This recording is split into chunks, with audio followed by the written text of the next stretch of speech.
What's up, guys? It is Sam here, and today I wanted to talk about my ECA stack. I'm not going to get into the milligram and dosages very much, but I am cutting down a little bit for vacation, and I am using ECA. So if you want to hear about that experience, make sure you stay tuned. If this is your first time here, what's good? My name is Sam, and for those of you who are returning, you better press that like button, and thank you so much. Okay, so ephedrine, how it works.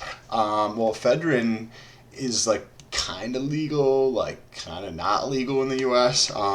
Because it depends on how it's sold. So you can use ephedrine and sell it, but it has to be sold over the counter. So if you want ephedrine, you can purchase it, but it has to be, you have to go to the pharmacy and ask them for it, right?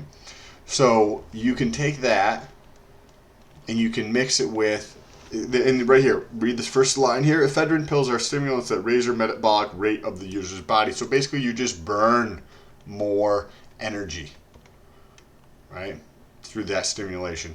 I think it works something with the dopamine. It's like an basically increases the dopamine in your body by not allowing the dopamine to leave your system, and it's like a dopamine agonist or something like that. And so you can get almost like a high from it at a large enough dose.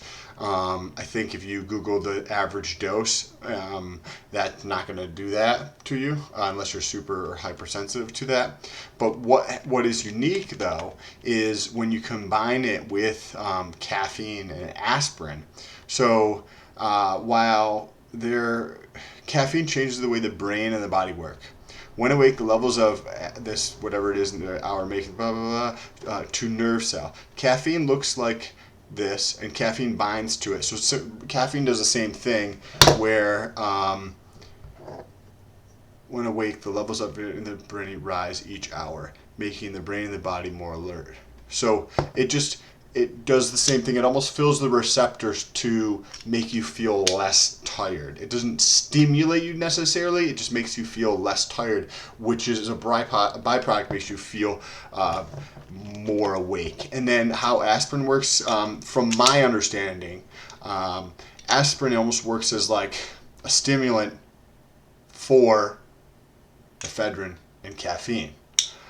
Which makes both of them more effective. So this combination, through the research, ephedrine and caffeine have been studied together to be way more effective than, or to be more effective than caffeine by itself, ephedrine by itself, or placebo. So, and I think there was like 18 something studies. So that is kind of interesting, right? That together they're way more effective than they are individually, and it's still legal to do it. You just have to go to the pharmacy to ask for it. There's nothing wrong with that. It's just an OTC thing, so you have to go up to the counter to ask them for it. And it's in products like something like a Broncaid, something like a bronchial dilator. That's what you would ask for, and then you get whatever's in there. So you can make your own if you so choose. By the way, this is not at all any recommendation for you to do anything stupid. Don't do any dumb shit you see on the fucking internet. It's probably just not a good idea. Peace.